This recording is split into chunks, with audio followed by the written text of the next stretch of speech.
നമസ്കാരം പ്രിയമുള്ളവരെ. നമ്മുടെ പൊതുസമൂഹത്തിലേക്ക് എന്തെങ്കിലുമൊക്കെ നൽകാൻ കഴിയുന്നവരായിരിക്കണം ഇവിടുത്തെ മീഡിയ എന്ന് എനിക്ക് അതിയായ ആഗ്രഹമുണ്ട്. അതുപോലെ തന്നെ കലാകാരന്മാരായ ആൾക്കാർ അവതരിപ്പിക്കുന്ന പരിപാടികളും അവർ ആ സമൂഹത്തിന് എന്തെങ്കിലും ഒരു ഗുണപ്രദമായ സന്ദേശം കൊടുക്കുന്നതായിരിക്കണമെന്ന് പലപ്പോഴും ആഗ്രഹിച്ചിട്ടുണ്ട്. അവയ്ക്കൊക്കെ വിപരീതമായ രീതിയിലുള്ള കാര്യങ്ങളാണ് പലപ്പോഴും നമ്മൾ കാണുന്നത്. എല്ലാം മാർക്കറ്റിംഗ് ആയതുകൊണ്ട് അതിനെ ആ രീതിയിൽ കാണേണ്ടി വരും എന്നുള്ളത് വളരെ കൃത്യമാണ്. മലയാളത്തിൻ്റെ എക്കാലത്തെയും മഹാനടൻ എന്നറിയപ്പെടുന്ന മോഹൻലാൽ അവതരിപ്പിക്കുന്ന ബിഗ് ബോസ് എന്ന് പറയുന്ന ഒരു പ്രോഗ്രാം, ആ പ്രോഗ്രാമിൽ പങ്കെടുക്കുന്ന മിക്ക ആൾക്കാരും സമൂഹത്തിൽ നെഗറ്റീവ് ഇമേജ് ഉള്ളവരും അല്ലെങ്കിൽ പോസിറ്റീവ് ഇമേജ് ഉള്ളവരാണെങ്കിൽ പോലും അതിനകത്ത് ചെന്നതിന് ശേഷം പുറത്തിറങ്ങി വരുമ്പോൾ നെഗറ്റീവ് ഇമേജ് ഉള്ളവരാകുന്നതും നെഗറ്റീവ് കണ്ടന്റ് പുറത്ത് കാണിക്കുന്നതായിട്ട് നമുക്ക് മനസ്സിലാക്കാൻ സാധിക്കും.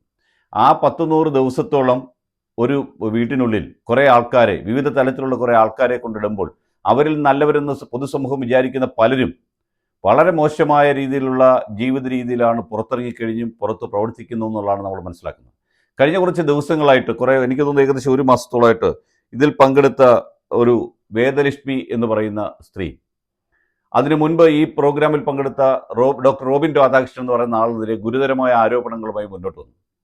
അതിനുശേഷം അവർ തങ്ങളിലുള്ള കശിപിശിയായിട്ടൊക്കെ അതിനെ സമൂഹം കണ്ടെങ്കിലും ഇപ്പോൾ നമ്മൾ ഏതെങ്കിലും ഒന്ന് ഇൻസ്റ്റാഗ്രാമോ ഫേസ്ബുക്ക് എടുത്തു കഴിഞ്ഞാൽ ഉടൻ തന്നെ ഇവർ തങ്ങളുള്ള അടിയും അത് മലയാളത്തിലെ ഒരു ചാനൽ അത് റിപ്പോർട്ട് ചെയ്യുകയൊക്കെ ചെയ്ത് ആകെ ഒരു പ്രശ്നമായിരിക്കുകയാണ്. ഈ പ്രോഗ്രാം അവതരിപ്പിക്കുന്ന ആളും നമ്മൾക്ക് ഇവരെ ഇൻട്രൊഡ്യൂസ് ചെയ്യുന്ന ആളുടെ പേര് ശ്രീ മോഹൻലാൽ എന്നാണ്. ശ്രീ മോഹൻലാലിനെ പോലുള്ളവർ, അദ്ദേഹത്തിന് 5 കോടിയോ 10 കോടി രൂപ കിട്ടുമായിരിക്കാം. പക്ഷേ 5 കോടിയോ 10 കോടി രൂപ കിട്ടുമ്പോൾ ഈ സമൂഹത്തിലേക്ക് ഇറക്കി വിടുന്ന ഇത്തരം പ്രോഡക്റ്റുകൾ പിന്നീട് എന്താണ്, അല്ലെങ്കിൽ ഇവരുടെ സ്വഭാവം എന്താണെന്ന് പിന്നീട് മനസ്സിലാക്കുമ്പോഴാണ് നമ്മൾ മൂക്കത്ത് വിരൽ വെക്കുന്നത് എന്നുള്ളതാണ് അതിൻ്റെ യാഥാർത്ഥ്യം. ഞാൻ ആരെയും കുറ്റപ്പെടുത്താൻ വേണ്ടി പറഞ്ഞല്ല. നമ്മുടെ സമൂഹത്തിന് എന്ത് കൊടുക്കാൻ സാധിക്കുന്ന പ്രോഗ്രാം എന്നുള്ളതാണ് വെക്കേണ്ടത്, അതല്ലേ വേണ്ടത്. ഈ പരിപാടിയിൽ നിന്ന് പുറത്തു വന്നതിന് ശേഷം ഒരു സ്ത്രീ കാട്ടിക്കൂട്ടിയ കുറേ കാര്യങ്ങൾ, അതിനുശേഷം ഉണ്ടായിട്ടുള്ള പലതരത്തിലുള്ള പ്രശ്നങ്ങൾ, ഈ അടുത്ത സമയത്തും ചില മെഡിക്കൽ കോളേജുകളുമായി ബന്ധപ്പെട്ട വിഷയങ്ങൾ, ഇവരെയൊക്കെ നമ്മുടെ സമൂഹത്തിലെ സാധാരണക്കാരായ വീട്ടമ്മമാരാണ് പുറത്തേക്ക് കൊണ്ടുവന്ന് മനസ്സിലാക്കണം. ഡോക്ടർ റോബിൻ രാധാകൃഷ്ണൻ എന്ന് പറയുന്ന ആളിനെ, അയാൾക്ക് അതിനകത്ത് വെച്ചുണ്ടായ ഒരു വ്യക്തിപരമായ പ്രശ്നത്തെ അതിനെ ചൂടുപിടിച്ച് അയാൾ അത് സോഷ്യൽ മീഡിയയിലൂടെ പ്രൊമോട്ട് ചെയ്ത് PR വർക്ക് ചെയ്ത് ഇറങ്ങി വന്നതിന് ശേഷം വലിയ ഹൈപ്പോടുകൂടി അയാൾ മുമ്പോട്ട് പോയി നിങ്ങൾ നോക്കണം. വേദലക്ഷ്മിയുടെ വാക്കുകൾ ഒന്ന് കേൾക്കാൻ നോക്കാം, അതിനുശേഷം തുടങ്ങാം. റോബിൻ രാധാകൃഷ്ണനെ ബിഗ് ബോസിൽ വരുന്നതിന്റെ ആ ഒരു ടൈമിലും അതിന് മുന്നേ ആയിട്ടൊക്കെ തന്നെ അറിയാവുന്ന ആളാണ്. അപ്പൊ ഇതിൽ പറഞ്ഞിരിക്കുന്നത് പോലെ 8 ലക്ഷം രൂപ എനിക്ക് തരാനുണ്ട്. അതിപ്പോ ആള് പ്രസ് മീറ്റ് നടത്തി എന്തൊക്കെ അതിനെതിരെ പറഞ്ഞാലും തെളിവ് ഉൾപ്പെടെയാണ് നമ്മൾ സംസാരിക്കുന്നത്. ആള് അതിനകത്ത് പറഞ്ഞത് സ്വന്തം ഇമേജ് പോവാതിരിക്കാൻ.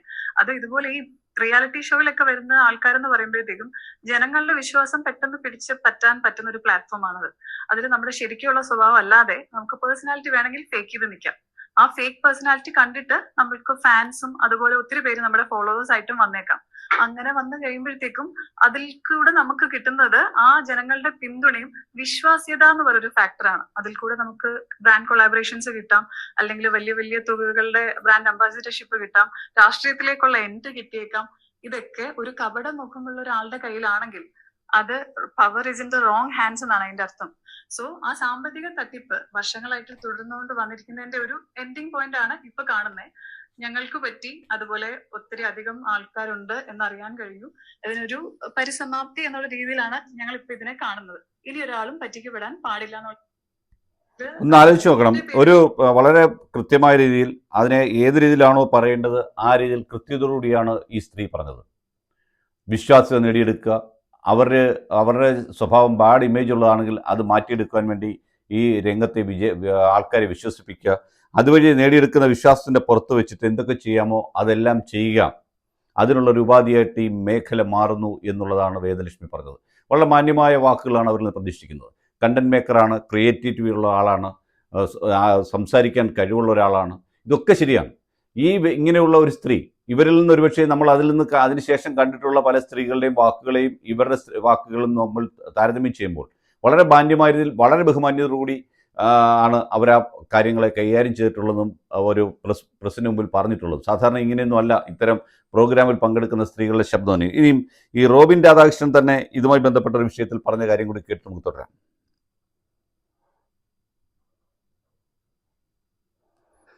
ഞങ്ങൾ രണ്ടുപേരും പോണത് അവിൽബ്രോയിന്റെ ഒരു പെരുമ്പാവൂരുള്ള ഇന്ത്യയിലാണ്. ഇന്ന് ഡിസംബർ 30, 2025 സോ ഈ ഒരു വീഡിയോ എടുക്കാനുള്ള പ്രധാന കാരണം എന്താണെന്ന് വെച്ച് കഴിഞ്ഞാൽ, കഴിഞ്ഞ ഈ ഒരു 2025 വർഷത്തില് അഭിപ്രോ പലതവണ എനിക്ക് പല രീതിയിൽ ഫിനാൻഷ്യലി ഫണ്ട് തന്ന് സഹായിച്ചിട്ടുണ്ട്. അപ്പം ഇനി അതില് ഔട്ട്സ്റ്റാൻഡിംഗ് ആയിട്ട് 36,70,75,000 രൂപ ഇനി അഭിപ്രോവിന് കൊടുക്കാറുണ്ട്. സോ ഞാൻ ഈ വരുന്ന ജനുവരി 31, 2026 വരെ സമയം ചോദിച്ചിട്ടുണ്ട്. സോ അപ്പം ഓൺ ഓർ ബിഫോർ ജനുവരി 31, 2026 ഞാൻ ഈ പറഞ്ഞ 36,70,75,000 രൂപ അഭിപ്രോവിന് കൊടുക്കുന്നതാണ്. സോ ഇങ്ങനെ ഒരു വീഡിയോ എടുക്കുന്നത് എന്താ പറയുക, ഫോർമലി ഞങ്ങൾ എടുത്തു വെച്ചിരിക്കുന്നതാണ്. അത് മാത്രമല്ല, എനിക്ക് ഒരുപാട് പ്രാവശ്യം ഫണ്ട് തന്ന് സഹായിച്ചിട്ടുണ്ട്. So thank you so much. Okay, so ഇത് അപ്പോൾ മനസ്സിലായല്ലോ, പൈസ വാങ്ങിയിട്ടുണ്ട്, ഇനിയും കൊടുക്കാനുണ്ട് അഭിൻദേവ് എന്ന് പറയുന്ന ആളിന്. ഇയാൾ തെക്കേ ഇന്ത്യയിലെ പ്രഗത്ഭനായ ഡിസൈനറാണ്, ബിസിനസ്സുകാരനാണ്. അപ്പോൾ ഇയാളുടെ കയ്യിൽ നിന്ന് 36 ലക്ഷം രൂപ കൊടുക്കാനുണ്ടെന്ന് കഴിഞ്ഞ ഡിസംബറിൽ പറയുകയും 31/1/2026 മുമ്പ് ഓൺ ഓർ ബിഫോർ 31 ജാനുവരി 26 എന്നാണ് പറയുകയും അതുവഴി ഇവർ തങ്ങൾ എഴുതിയൊരു എഗ്രിമെൻറ്റും പുറത്ത് കാണിച്ചു. ഇപ്പോൾ ഇദ്ദേഹത്തിൻ്റെ സ്റ്റാൻഡ് എന്താണെന്ന് ചോദിച്ചു കഴിഞ്ഞാൽ, ഇദ്ദേഹം ഇപ്പോൾ ഇതിനുശേഷം ഇദ്ദേഹം പറഞ്ഞു ഈ പറഞ്ഞ കാര്യങ്ങളൊക്കെ നിലനിൽക്കും പറഞ്ഞു, ഞാൻ BJPയിൽ ചേരുകയാണ് ഇലക്ഷൻ മത്സരിക്കാൻ. അതുകൊണ്ട് ഉദ്ദേശിക്കുന്ന എനിക്ക് കുറച്ച് സാമ്പത്തിക പ്രശ്നങ്ങളുണ്ട്. ആ സാമ്പത്തിക പ്രശ്നങ്ങൾ പരിഹരിക്കാൻ പറ്റിയ ഏറ്റവും നല്ല മാർഗ്ഗം BJP ആണെന്നും, അല്ലാതെ BJPയോടുള്ള സ്നേഹം കൊണ്ടോ പാർട്ടിയോടുള്ള സ്നേഹം കൊണ്ടൊന്നുമല്ല, ജനസേവനമൊന്നുമല്ല ലക്ഷ്യം. ജനങ്ങളെ സേവിക്കുന്നതോടൊപ്പം തന്നെ തൻ്റെ ഗീശയും വളരണം, വീർക്കണം എന്നുള്ള ഒറ്റ ചിന്തയെ എനിക്കുള്ളൂ എന്ന് പറഞ്ഞിട്ട് ഇയാൾ നേരെ BJPയിലേക്ക് പോകുന്നു. BJP ഇലക്ഷൻ ഫണ്ട് കൊടുത്തു. ആ കൊടുത്ത പൈസ കൃത്യമായി ഇയാൾ മറ്റു പലതിനും ഉപയോഗിച്ചിട്ടുണ്ടാകും എന്ന് നമുക്ക് മനസ്സിലാകാം. ഏറ്റവും അവസാനം ഇയാൾ പല സുഹൃത്തുക്കളും പറഞ്ഞത് ആഹാരം കഴിക്കാനുള്ള പൈസ പോലും 5 പൈസ പോലും ഇല്ല എന്ന് പറഞ്ഞാണ് പലരെയും ഇയാൾ പലരിൽ നിന്ന് പണം വാങ്ങിയത്. മാത്രമല്ല, വേദലക്ഷ്മിയോട് പറഞ്ഞത്, സംസാരമധ്യേ പറഞ്ഞു, നീ എന്നെ ഹണി ട്രാപ്പിൽ പെടുത്തി കാശ് അടിച്ചു മാറ്റാൻ ശ്രമിക്കുകയാണോ, നിനക്ക് എൻ്റെ പൈസയും തരാനില്ല എന്ന രീതിയിൽ പറഞ്ഞു. സ്ക്രീൻഷോട്ടും മറ്റുള്ള എല്ലാ രേഖകളും സഹിതമാണ് അവർ പരാതി കൊടുത്തത് നിങ്ങൾ മനസ്സിലാക്കണം.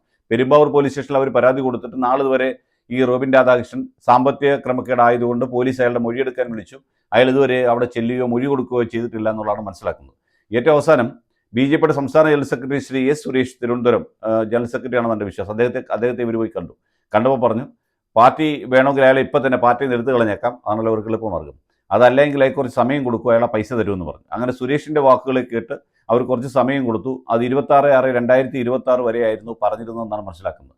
അതിനുശേഷമാണ് റോബിൻ രാധാകൃഷ്ണൻ്റെ സ്വഭാവം മാറുന്നു, വേദലക്ഷ്മിക്കെതിരെ തിരിയുന്നു, ഈ പറഞ്ഞ അഭിൻദേവിനെതിരെ തിരിയുന്നു. നിങ്ങൾ എന്നെ ഹണി ട്രാപ്പിൽ പെടുത്തി കാശടിച്ചു മാറ്റാൻ ശ്രമിക്കുകയാണോ എന്ന് വെച്ചാൽ കൊടുക്കാൻ താല്പര്യമില്ലാത്ത രീതിയിലേക്ക് കാര്യങ്ങളെ കൊണ്ടുപോയി എന്നാണ് ഇതിൽ നമ്മൾ മനസ്സിലാക്കേണ്ടത്. അയച്ചു കൊടുത്ത എല്ലാ അക്കൗണ്ടിൽ കൂടാണ്, സ്ക്രീൻഷോട്ടാണ്. അത് സിവിൽ കേസ് ആയതുകൊണ്ട് കോടതിയിൽ എത്രമാത്രം നിലനിൽക്കുമെന്നോ, കോടതി അതിൻ്റെ വിശ്വാസ്യത എത്രമാത്രം സ്വീകരിക്കുമെന്നോ, ഇയാളുടെ ഈ പൈസ എങ്ങനെ ഈടാക്കാൻ പറ്റുമെന്നോ ഒന്നും ഉള്ളതിനെപ്പറ്റി നമുക്ക് യാതൊരു ധാരണയില്ല. അയാൾക്ക് എന്ത് അസറ്റ് ഉണ്ടെന്ന് നമുക്കറിയില്ല. അയാൾ എന്തായാലും പ്രൊഫഷണലി ഡോക്ടറാണെന്നാണ് മനസ്സിലാക്കുന്നത്. എന്തായാലും ഒരു ഡോക്ടർക്ക് പറ്റിയ പണിയല്ല ഇതെന്ന് റോബിൻ രാധാകൃഷ്ണനെ പോലുള്ളവരെ ഇനിയും വരാൻ പോകുന്ന ബിഗ് ബോസിൽ വരുന്ന താരങ്ങളെ കണ്ടിട്ട് അവരെയും സമൂഹത്തിന് മുമ്പിലേക്ക് പ്രൊമോട്ട് ചെയ്യാൻ പോകുന്ന മോഹൻലാലും, അവരെ കണ്ടതിന് ശേഷം അവരുടെ താരാരാധനയും വീരാരാധനയും കൊണ്ട് നടക്കാൻ പോകുന്ന പൊതുസമൂഹത്തിനും പറയാനുള്ളത്, ഇതൊക്കെ തന്നെ ഫേക്ക് മുഖംമൂടിയാണ്. ഇത് അവരുടെ ആവശ്യത്തിന് വേണ്ടിയുള്ള കാര്യങ്ങൾ മാത്രമാണ്. സ്വന്തം രോഗം പോലും വെച്ച് കാശ് മേടിക്കാനും ഇവർക്ക് ആരും മടിയുള്ളവരായിരിക്കില്ല. അങ്ങനെ ഒരു രീതിയിലും കേരള സമൂഹത്തിന് അക്സെപ്റ്റബിൾ അല്ലാത്ത കുറേ ആൾക്കാരെ പൊതുസമൂഹത്തിന് സൃഷ്ടിച്ചു കൊടുക്കുന്ന ഏറ്റവും ബൃഹത്തായ ഹീനമായ ഒരു പരിപാടിയായി ബിഗ് ബോസ് അധപ്പതിച്ചിരിക്കുന്നുവെന്ന് പ്രിയപ്പെട്ട മോഹൻലാലിനോട് പറയുന്നു. അങ്ങേപ്പോലുള്ള ഒരാൾ ഇത്തരം ഒരു പ്രോഗ്രാമിൻ്റെ അംബാസിഡറായിട്ടോ പ്രോഗ്രാം അവതാരകനായിട്ടോ ശരിക്കും കേരളത്തിൻ്റെ പൊതുസമൂഹത്തിന് മുമ്പിൽ വരരുതെന്ന് മാത്രമേ പ്രാർത്ഥിക്കാനുള്ളൂ. കാരണം അങ്ങേ അതുപോലെ ഈ സമൂഹം ഇഷ്ടപ്പെടുന്നുണ്ട്. അങ്ങക്ക് ഒരു പ്രശ്നം സ്വിറ്റ്സർലൻഡ് ഉണ്ടായപ്പോൾ പോലും അതിനെ വളരെ കൃത്യമായ രീതിയിൽ കേരള സമൂഹം മൊത്തത്തിൽ ദുഃഖത്തോടുകൂടിയാണ് ഏറ്റെടുത്തത്. അതുകൊണ്ട് അങ്ങയോടുള്ള അപേക്ഷയാണ്, ഇതേ രീതിയിലുള്ള പ്രോഡക്റ്റുകളെ കേരള സമൂഹത്തിന് സംഭാവന ചെയ്യാനുള്ള പരിപാടിയുടെ മുഖ്യ സൂത്രധാരനായി മോഹൻലാൽ ഉണ്ടാകരുത് എന്ന് താഴ്മയെ അഭ്യർത്ഥിക്കുകയാണ്. നന്ദി, നമസ്കാരം.